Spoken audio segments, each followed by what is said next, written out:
إن تنصروا الله ينصركم ويثبت أقدامكم. Bismillah, walhamdulillah, wassalatu wassalamu ala rasulillah wa ala alihi wa ashabihi wa mawalah wa manittaba'ah wa ba'd. Assalamualaikum warahmatullahi wabarakatuh. Ikhwan akhwat pemirsa Al-Jamaah TV rahimakumullah. Bersyukur kita kepada Allah Subhanahu wa taala atas limpahan nikmatnya yang begitu banyak tak terhingga.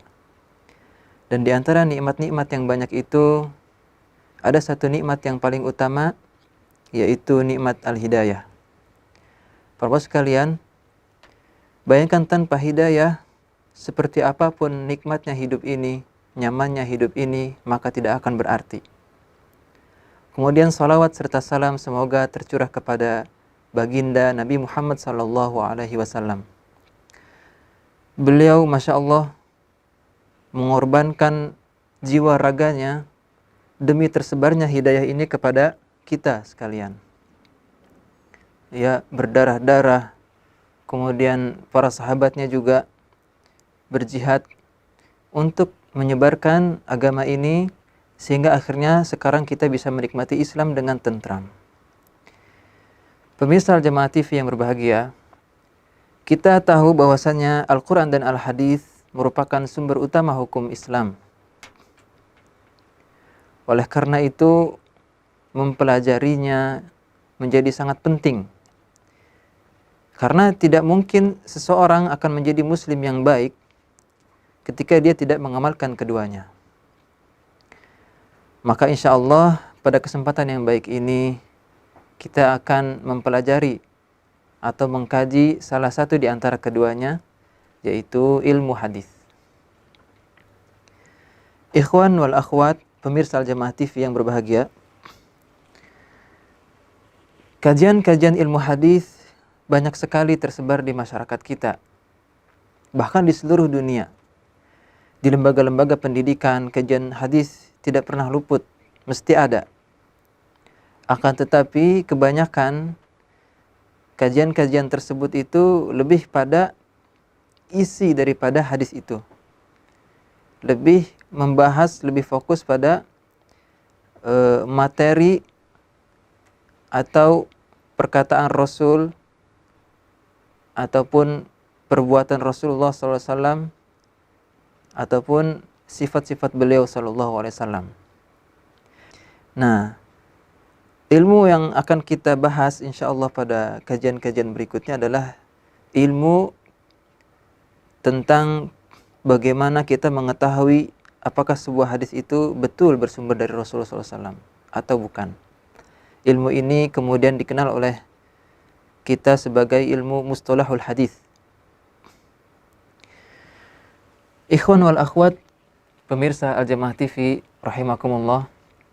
Sebelum kita mengetahui kenapa sih harus mempelajari ilmu ini, apa manfaatnya, ada baiknya kita mengetahui asal usulnya dulu.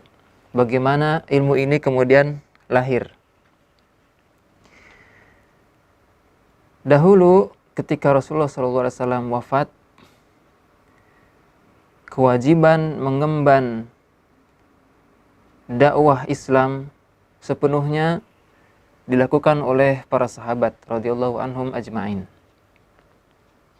Para sahabat menyebar ke berbagai daerah untuk mengajarkan Al-Quran dan Al-Hadis. Akan tetapi cara mereka menyebarkan atau mengajarkan Al-Quran dan Al-Hadis ini umumnya by lisan, dari mulut ke mulut. Mereka misalnya mengadakan satu halaqah atau bahkan bertemu dengan seseorang di jalan, menyampaikan kemudian hadis Rasul, menyampaikan sebuah ayat secara lisan dari sahabat ke sahabat yang lain atau kepada tabi'in, kemudian dari tabi'in kepada tabi'in yang lain, begitu seterusnya.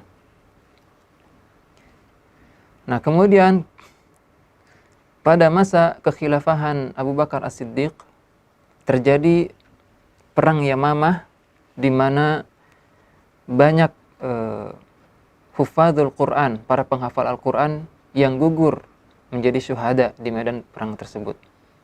Sehingga Umar bin Khattab khawatir akan lenyapnya Al-Quran dari muka bumi ini dengan tewasnya, gugurnya para syuhada. Oleh karena itu kemudian beliau Umar bin Khattab mengusulkan kepada Khalifah Abu Bakar As-Siddiq untuk membukukan Al-Quran. Dibukukanlah Al-Quran. Namun tidak demikian dengan Al-Hadis. Al-Hadis belum dirasa perlu untuk dibukukan. Kenapa? Karena waktu itu para sahabat masih banyak. Para sahabat masih banyak. Kemudian kejujuran waktu itu masih dijunjung tinggi. Hadis mengalir begitu saja, secara natural. Artinya, ketika misalkan salah seorang sahabat menemui satu permasalahan, dia tinggal bertanya kepada sahabat lain, apakah sahabat itu pernah mendengar Rasulullah SAW bersabda tentang masalah ini atau tidak. Kemudian sahabat itu akan menyampaikannya. Sesimpel itu, secara lisan. Ya, setelah berjalannya waktu, mulai tersebar Islam, banyak orang awam masuk ke dalam Islam. Kemudian banyak sekali tersebar berita-berita bohong. Para pelaku bid'ah dengan mudahnya memalsukan hadis demi untuk mengukuhkan pendapatnya. Nah, sejak saat itulah para sahabat mulai selektif dalam menerima hadis. Ibnu Sirin mengatakan, lam yakunu yas'aluna anil isnad. Para sahabat dulu itu nggak pernah nanya-nanya tentang isnad atau silsilah periwayatan hadis. Falamma waqa'atil fitnah qalu sammu lana rijalakum. Akan tapi begitu tersebarnya fitnah pada zaman itu, mereka mulai bertanya kepada orang yang akan membawa hadis. Mereka akan mengatakan, coba sebutkan dari mana Anda mendapatkan hadis ini, bagaimana silsilah periwayatannya. Fayanzuru ila ahli sunnah fayukhadhu hadithuhum. Kemudian beliau akan mulai menyeleksi, meneliti. Kalau itu datang daripada ahli sunnah, maka beliau akan mengambil hadisnya, menerima hadisnya. Wa yanzuru ila ahlil bid'ah fala yu'khadhu hadithuhum. Kemudian kalau itu datang dari ahlil bid'ah, maka hadisnya tidak akan ia terima. Nah, baru kemudian muncul ilmu seperti jarh wa ta'dil, atau ilmu bagaimana mengetahui kredibilitas seorang pembawa hadis. Ada juga ilmu rijalul hadis, ilmu tentang bagaimana asal usul pembawa hadis, di mana dia belajar, berguru kepada siapa. Ada ilmu sanad, ada ilmu ilalul hadis, dan seterusnya. Karena para bapak sekalian, jangankan sebuah hadis ya, kita saja misalnya, datang seseorang kepada kita, kemudian mengabarkan satu berita. Kita tidak mengenal orang ini. Tentu saja kita akan minimalnya bertanya-tanya betul atau tidak ini dia bawa berita. Atau misalnya kita tahu bahwasanya orang ini di kalangan masyarakat adalah orang yang ya misalnya sering berbohong atau suka jahil gitu ya, kalau bahasa kita, suka iseng. Ini pun berpengaruh pada periwayatan sebuah hadis gitu ya, atau ketika dia membawa sebuah berita. Apalagi kalau yang dibawakan adalah sebuah hadis. Karena berdusta atas nama Nabi SAW itu berbeda dengan kalau kita berdusta atas nama orang lain. Kata Rasulullah SAW, inna kadhiban alayya laisa kakadzibin ala ahadin. Ya, berdusta atas namaku tidak seperti berdusta atas nama orang lain. Man kadzaba alayya muta'ammidan falyatabawwa maq'adahu minan nar. Barang siapa yang berdusta atas namaku secara sengaja, maka siapkanlah tempat duduknya di neraka. Wal iyadzubillah. Nah, para bapak sekalian, kenapa sih kita perlu mempelajari ilmu ini? Di antara manfaatnya ialah agar kita bisa berislam secara baik. Kita tahu bahwasanya hadis merupakan salah satu sumber hukum Islam. Akan tetapi tidak bisa kita secara membabi buta mengamalkan apa yang kita anggap itu sebagai hadis. Oh, ini hadis, kita amalkan. Dengar dari si fulan, hadis, kita amalkan. Baca dari buku, kemudian diamalkan. Tidak bisa. Karena tidak semua hadis itu bisa kita amalkan. Nanti kita akan pelajari bagaimana ada hadis yang bisa diamalkan, ada hadis yang tidak bisa diamalkan. Contohnya misalnya ada hadis masyhur sekali, ya apalagi di bulan Ramadan itu, naumus shaim ibadah. Tidurnya seorang yang saum itu merupakan ibadah. Ini hadis dhaif para hamba Allah sekalian. Ya, Syekh Albani menyebutkan bahwasanya itu adalah hadis dhaif.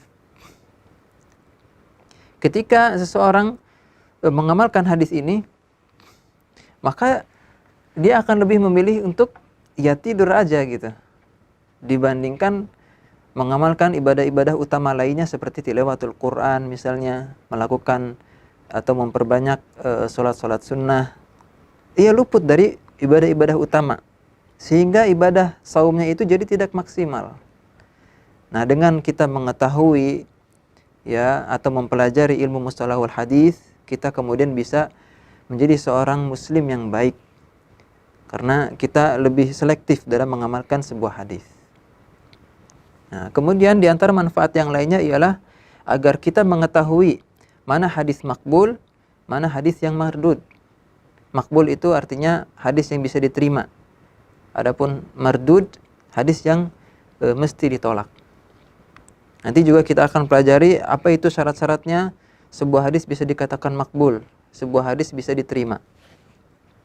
Misalnya saja secara ringkas, hadis bisa dikatakan makbul ketika dia memenuhi beberapa syarat, diantaranya paling tidak ittisalus sanad.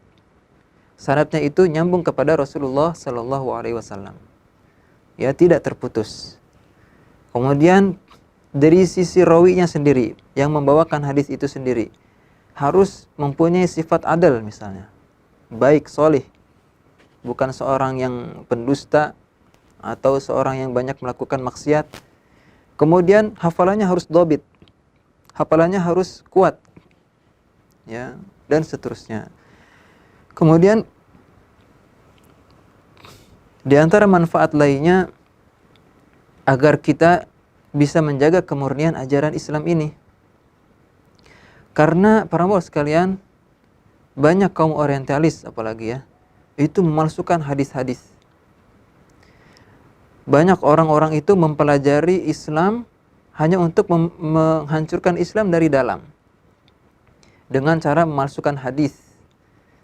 Nah, akhirnya terutama sasarannya itu adalah orang-orang awam, karena tidak tahu hadis ini betulkah dari Rasul atau bukan.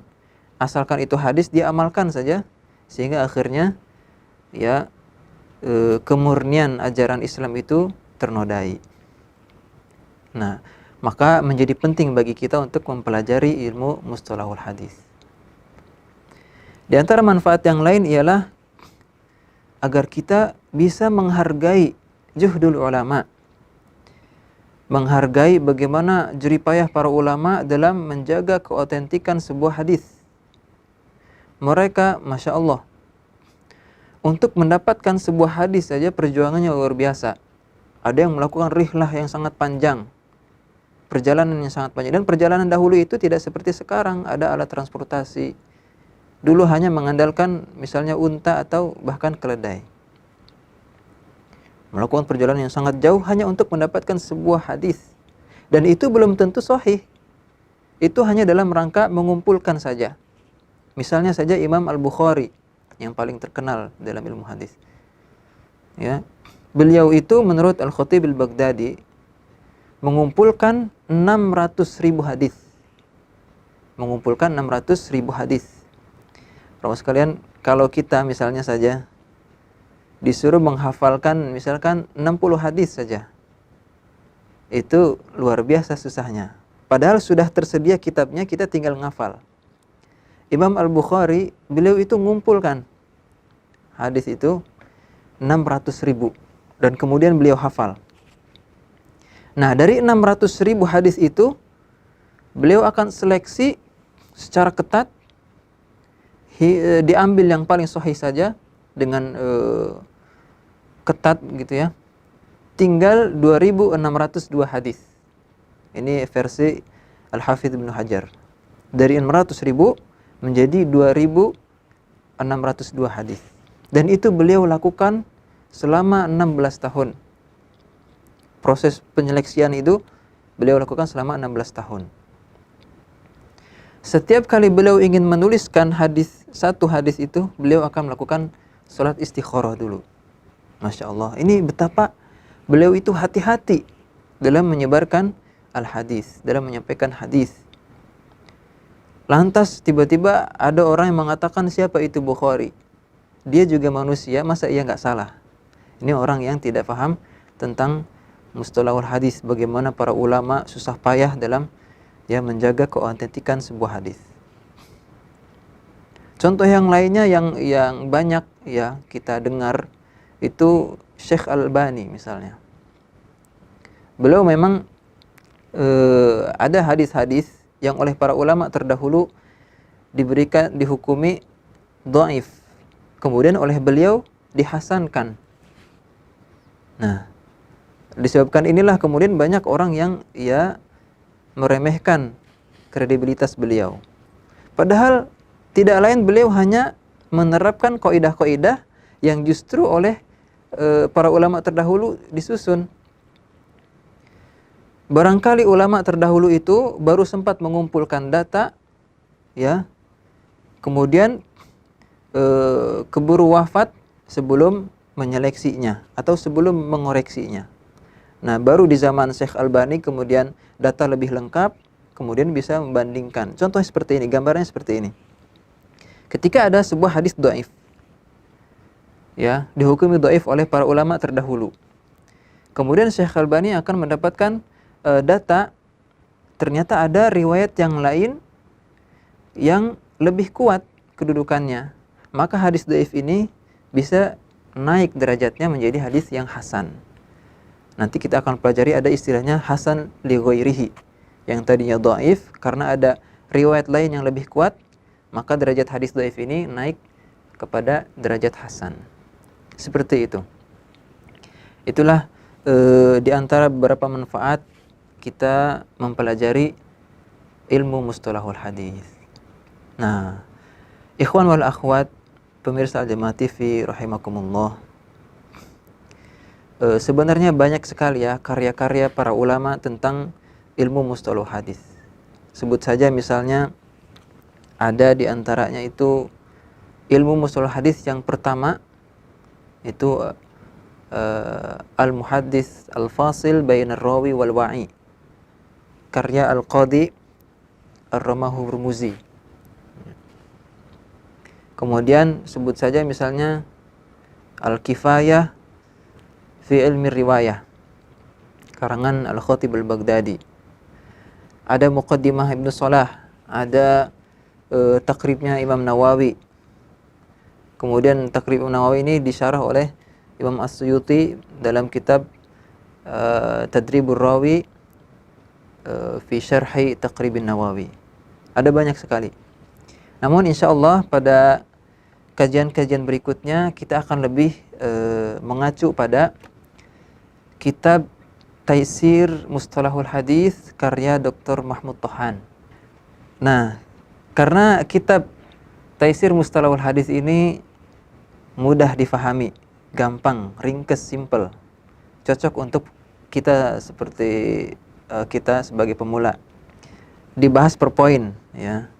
Misalnya beliau itu biasanya akan memberikan definisi secara bahasa atau istilah, kemudian dijabarkan pembagiannya, kemudian contoh-contohnya, ya seperti itu. Berbeda dengan kitab-kitab kuno yang lebih naratif seperti itu. Misalkan nggak ada koma, langsung nyambung lagi, titik nyambung lagi terus. Nah, dalam kitab Taisir Mustalahul Hadis ini ada paragrafnya, kemudian ada poin-poinnya, lebih mudah difahami. Insyaallah kita akan mengacu pada kitab ini pada kajian berikutnya. Nah, beliau Dr. Mahmud Tohan ini memang awalnya menemukan kesulitan dari mahasiswanya dalam mempelajari ilmu mustalahul hadis. Waktu itu beliau menggunakan kitabnya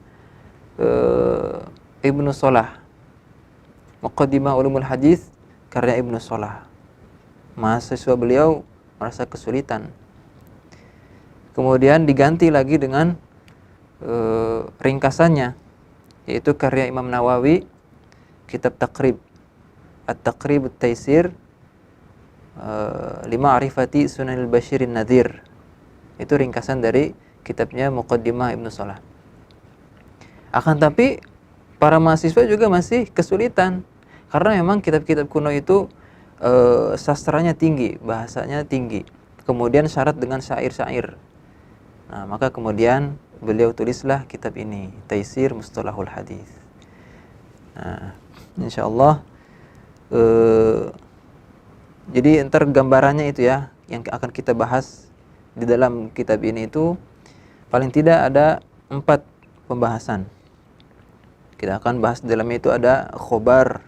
Nanti di situ akan dirinci khobar itu ada apa saja.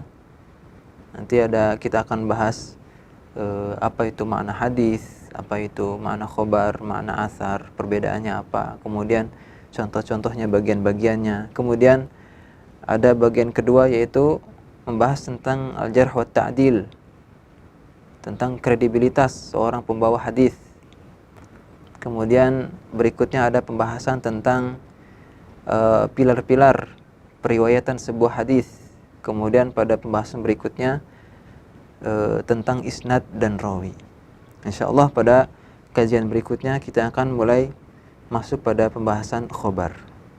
Demikian ikhwan wal akhwat pemirsa Al-Jamaah TV rahimakumullah, gambaran global mengenai ilmu mustalahul hadis dan kenapa kita harus mempelajarinya.